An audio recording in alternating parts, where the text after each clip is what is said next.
Once again, welcome in the world of physics.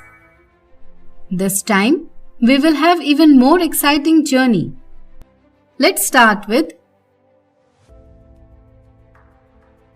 electrostatics. Electrostatics deals with the study of forces, fields, and potentials arising from static charge. So shall we start? If we rub pen with synthetic cloth and bring it near small pieces of paper, surprisingly, they stick to pen. Why this happens? It happens because of static electric charges, that is, non-moving stationary charges. To understand more about electric charge, let us perform an activity. Take two glass rods, rub one with wool cloth and other with silk cloth separately. If these rods brought closer, then they repel each other. Now take two plastic rods, rub them with cat's fur separately. If these rods brought closer, then they repel each other. If glass rod rubbed with wool and plastic rod rubbed with cat's fur brought closer, then surprisingly they attract each other. Furthermore, if they brought in contact, their effect get cancelled out and hence no longer attract each other. From this activity, we can say that by rubbing charges get developed. Unlike charges attract each other and like charges repel each other.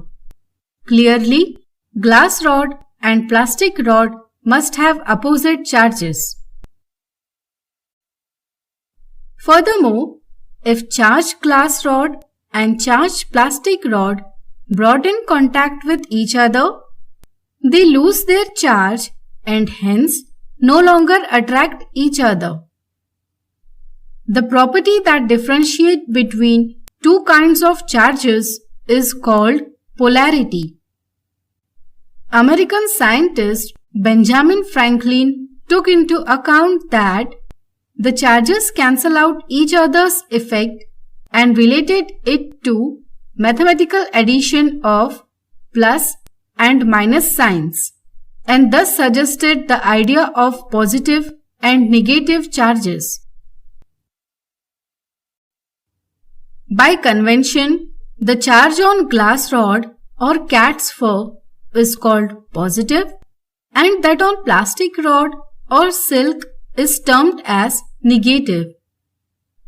If an object possesses unbalanced electric charges, it is said to be electrified or charged. When it has balanced charges, it is said to be neutral. A simple apparatus to detect charge on a body is the gold leaf electroscope. A charged body, if touched to the metallic top of the gold leaf electroscope, charge flows onto the leaves, causing their divergence. The extent of divergence suggests the amount of charge.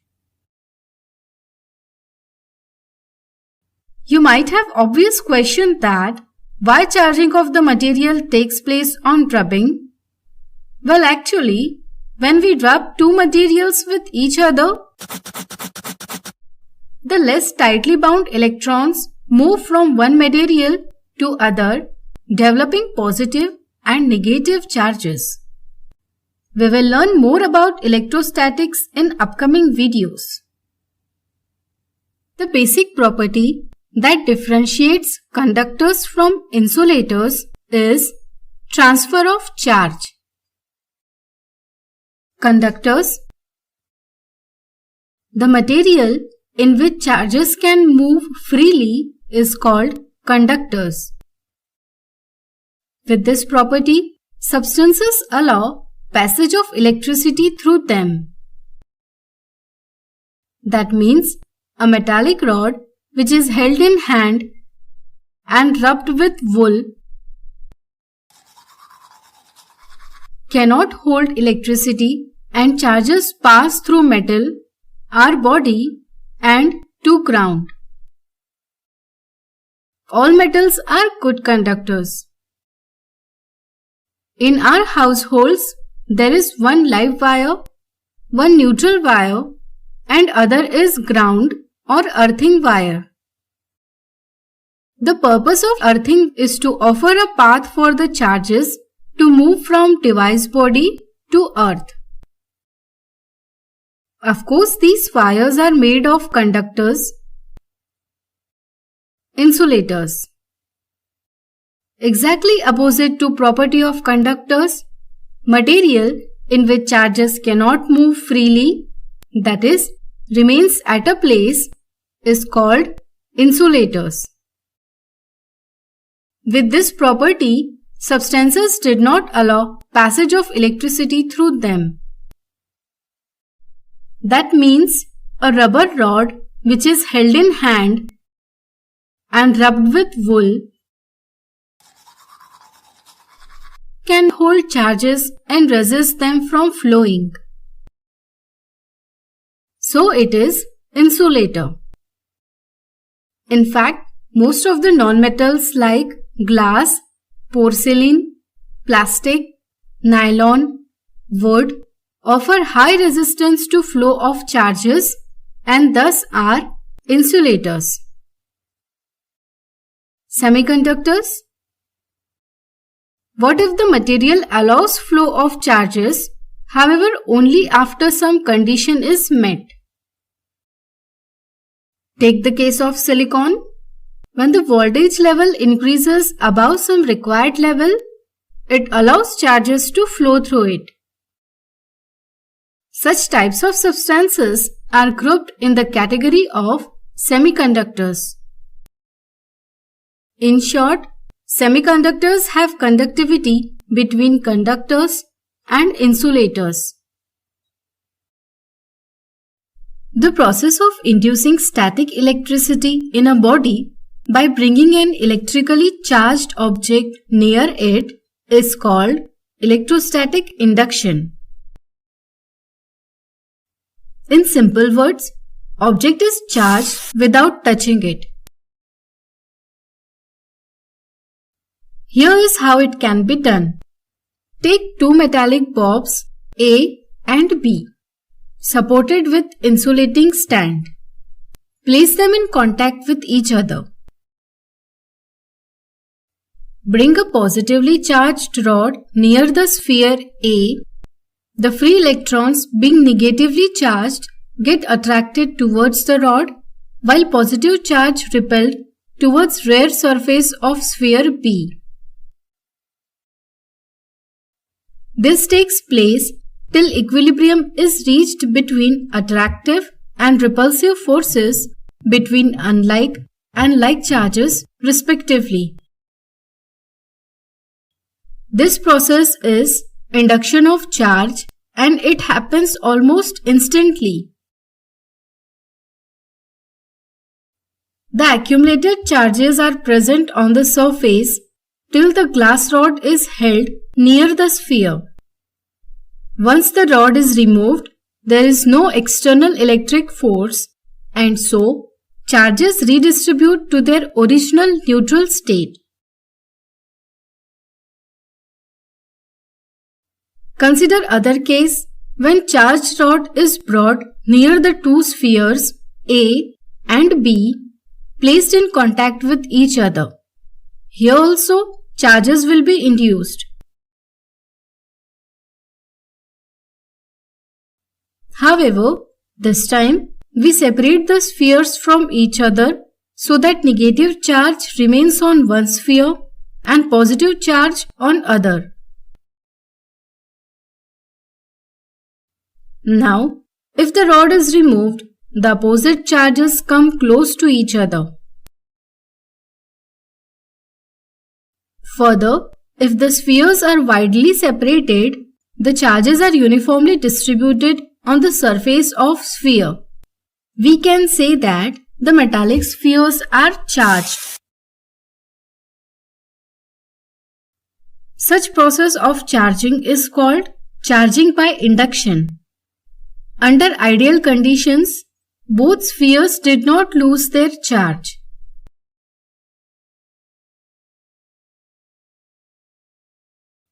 This is the reason why the plastic pen rubbed in dry hair can attract the pieces of paper. That's it for now. Thanks for watching this video.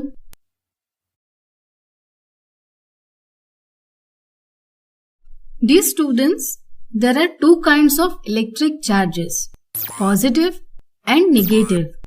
In this video, we will understand some important properties of electric charge, but for that, we need to understand concept of point charge. If sizes of the charged bodies is very small as compared to distance between them, then such bodies are called point charges. For such point charges, all the charge content of the body is assumed to be concentrated at one point in space. The very first property we will going to see is additivity of charges. We know that charges can be positive or negative. So the total charge in a system is equal to algebraic addition of all point charges present in that system. If Q1, Q2 up to Qn are the point charges present in a system, then the total charge Q will be equal to Q1 plus Q2 up to Qn. While calculating total charge, proper sign must be used. Next property is conservation of charge. In an isolated system, the total charge is always conserved. For example, during the process of rubbing, loosely bound charges move from one material to another. That is, one body gains charge, another body loses charge. Important point is the total charge in an isolated system before rubbing is same as after rubbing. That is, the charge is conserved. It means in an isolated system, no new charge created nor any charge get destroyed. Now we will discuss a very important property, that is quantization of charge. The basic unit of charge is the charge that an electron or proton carries. Since the charge on an electron is taken to be negative, hence charge on an electron is written as minus E and that on a proton as plus E. The charges are nothing but accumulation of proton or electrons, and these are always in whole numbers. Thus total charge Q on a body is number of electrons or protons times basic unit of charge E. That is Q equal to N into E. Therefore, quantization of charge states that electric charge is an integral multiple of basic charge E.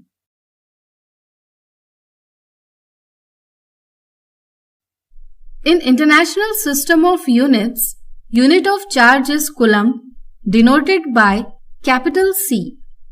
1 coulomb is the charge flowing through a wire in 1 second when the current is 1 ampere. The charge on an electron is found to be E equal to 1.602192 into 10 to the power minus 19 coulomb. That means if the charge is minus 1, then it contains about 1 upon 1.602192 into 10 raised to minus 19 coulomb, that is 6 into 10 raised to 18 electrons. Charges with such a huge magnitude is rare, and so we need to use smaller unit.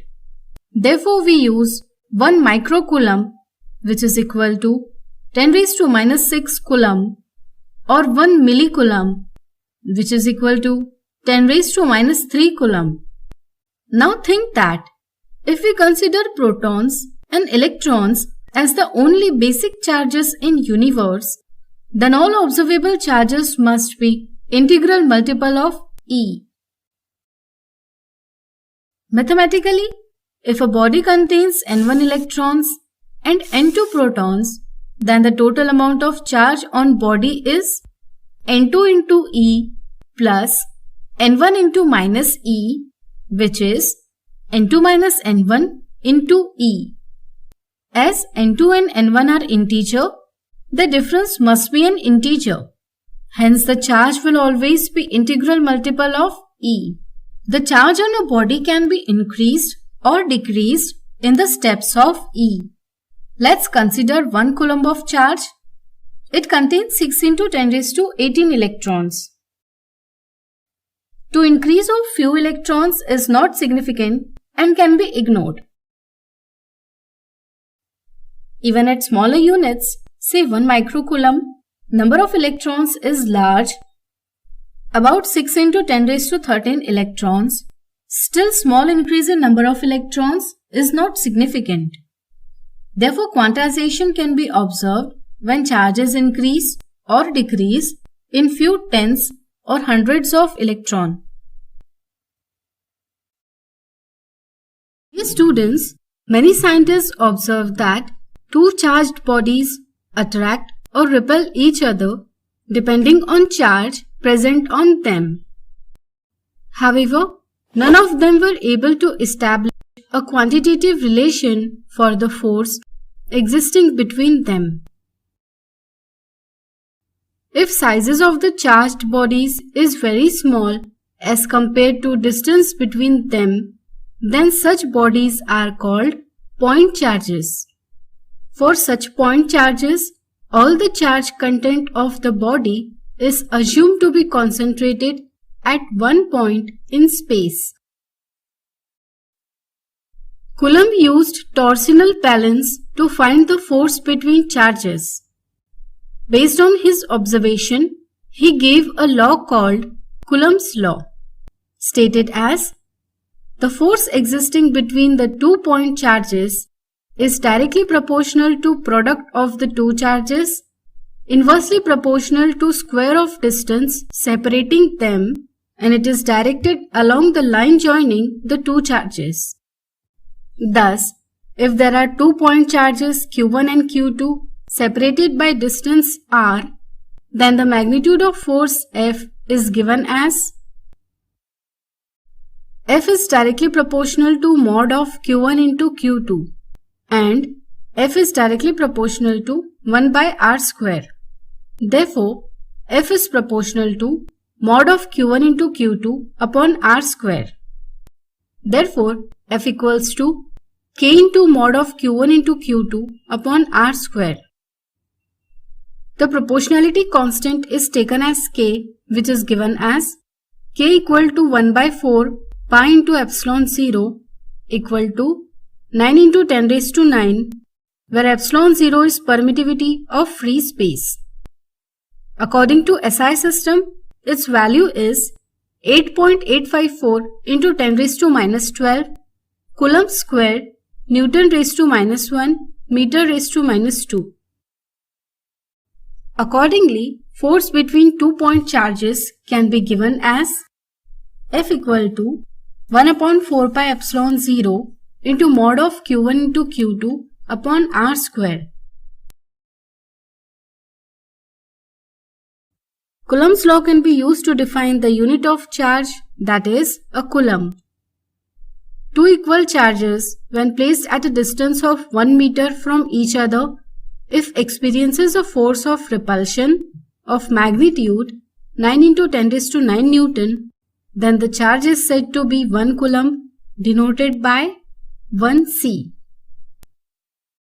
In practice, we use smaller units such as 1 millicoulomb or 1 microcoulomb.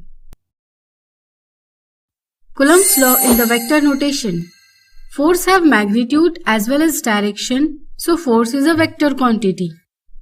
Suppose there are 2-point charges q1 and q2 whose position is specified by position vectors r1 and r2 respectively from the origin. We denote force on q1 due to q2 by F12 and force on q2 due to q1 by F21. The vector from q1 to q2 is denoted by r21 and the vector from q2 to q1 is denoted by r12, where also magnitude of vectors r12 and r21 are equal, that is, r12 equals to r21. The direction of vector is denoted by unit vector along the vector. Accordingly, Coulomb's law can be expressed as.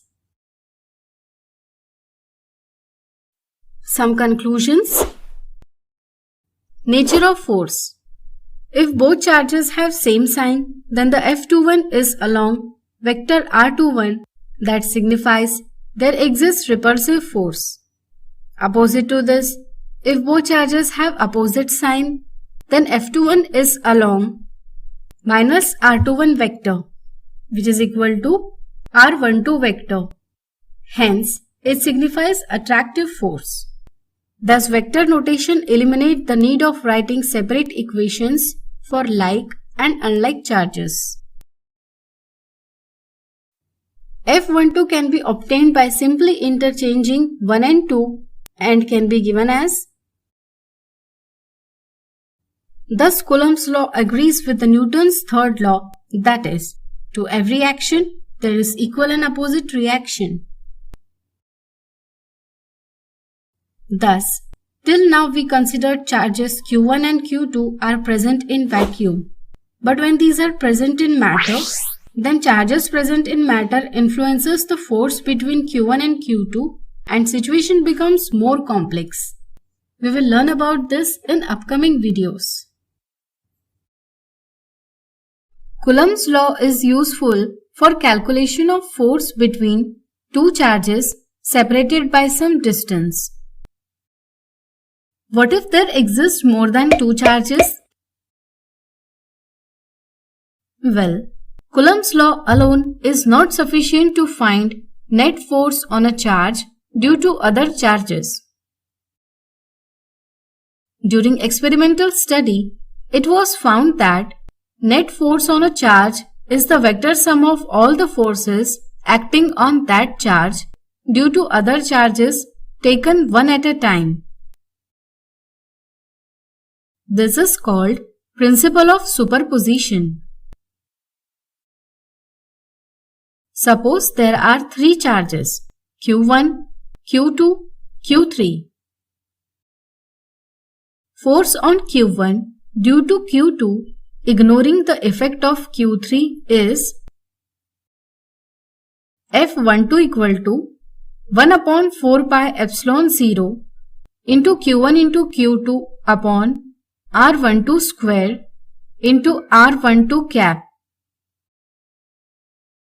Similarly, force on q1 due to q3 ignoring the effect of q2 is F13 equal to 1 by 4 pi epsilon 0 into q1 into q3 upon r13 square into r13 cap. The total force F1 on q1 due to q2 and q3 is F1 equal to F12 plus F13. Therefore, F1 equal to 1 by 4 pi epsilon 0 into q1 into q2 upon r12 square into r12 cap plus 1 by 4 pi epsilon 0 into q1 into q3 upon r13 square into r13 cap. In general, if there are q1, q2 up to qn charges, then force on q1 is F1 equal to F12 plus F13 up to F1n, which is equal to 1 by 4 pi epsilon 0 into bracket Q1 Q2 upon R12 square into R12 cap plus Q1 Q3 upon R13 square into R13 cap plus up to Q1 Qn upon R1n square into R1n cap, which can also be written as F1 equal to Q1 upon 4 pi epsilon 0 summation Qi upon R1i square into R1i cap, where I ranges from 2 to n. Vector sum is usually obtained by parallelogram law of vector addition. Dear students, all of electrostatics is basically a consequence of Coulomb's law and the superposition principle. Steps to solve the problem on Coulomb's law. Obtain position vectors of the points where the charges are located. Step 2. Obtain unit vector along the straight line joining the two charges, directing towards the charge on which force is to be calculated. Step 3. Using Coulomb's law, express force exerted on the charge in vector form. Step 4. Repeat same if more number of charges are present. Step 5. Using superposition principle, find the total force on the charge by vector sum of all forces.